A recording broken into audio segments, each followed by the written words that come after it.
All right, it's time to access your qualifications training package now, and that's also Case Study 1 Susan's qualification. So this will be a little bit more interesting for you again. So there's a space here on our working document there that you need to embed the document. So I'm just going to take you through the processes to do it. So you can either click on the link or go back down and fill in your URL bar there. But let's do it this way, it's easier. Just get yourself to www.training.gov.au. I'm just going to go back to the home page. Alright, so once you've clicked on that in your URL bar there, you'll just swing down, deselect superseded data, type in, now you could type in the word training to find a whole heap of qualifications, or you can actually type in the TAE40110 and it's not case sensitive. Let's see what happens if we type in training.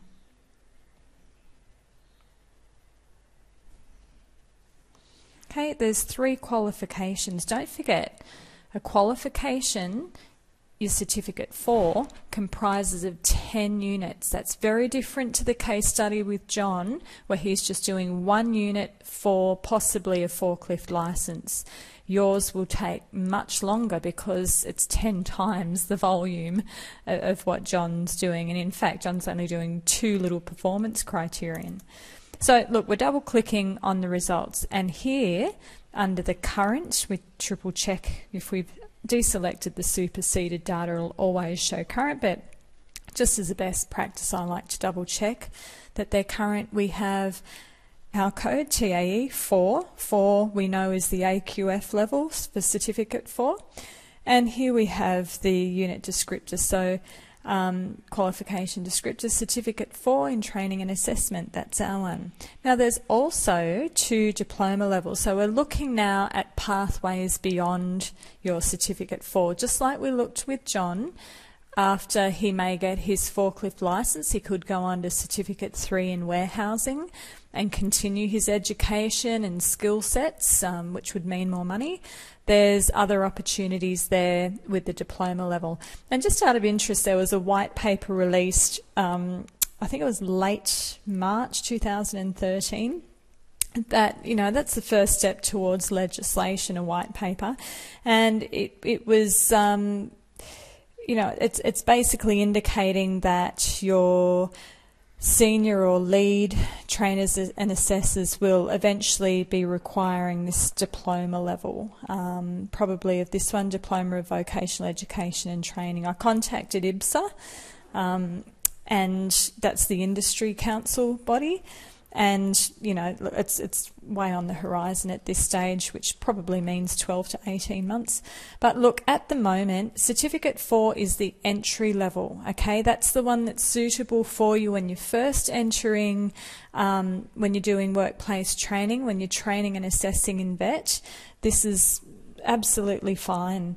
So, and this is what is great for our case study 1 Susan as well. So we're going to double click on that code, seeing that it's current again. We've got release 2, that's the most current version. And I definitely, because I train in it, I clicked on the notify me of changes. Now, once you are certified, once you are qualified in certificate 4 in training and assessment, you can then teach or train and assess in any qualification that you're qualified in. So that might be one you want to right now just notify of changes. Just enter in your email address, etc. They can email you updates of any changes. You can see here there was a release 1, and now that's been updated. You can also see where there was a TAA, and some of you might be looking at upgrading from your TAA to your TAE, and you certainly have to have done that by the 1st of July. 2013. So yeah, that's just some information. If you have selected the notify me of changes, if you intend on training and assessing in this qualification, then you're going to get ample notification. Your RTO is going to notify you of that process as well. Okay, so we're going to, of course, we open up the Word version because that allows us to make changes. Just takes a little minute with my computer. Perhaps yours is a little faster. So what I'm going to teach you to do is how to save that and insert that onto your document. There it is. Okay, so first of all, look, wherever you want to save it to,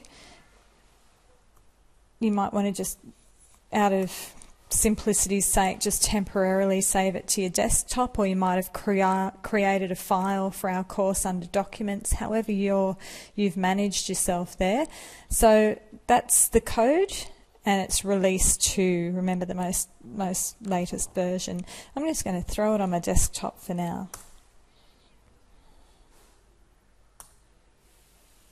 Okay, so once that's done, what we can do is you open up your document again. I'm just going to pull this ribbon down again and go Insert, Object, Create from File, and I'm going to display it as an icon and Browse. You want to rewind and play this a couple of times, but suddenly you'll be able to insert all sorts of documents, which is a wonderful IT skill to have as a trainer and assessor.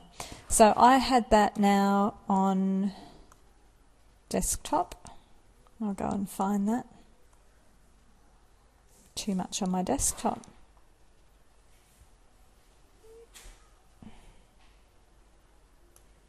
That looks like it. No.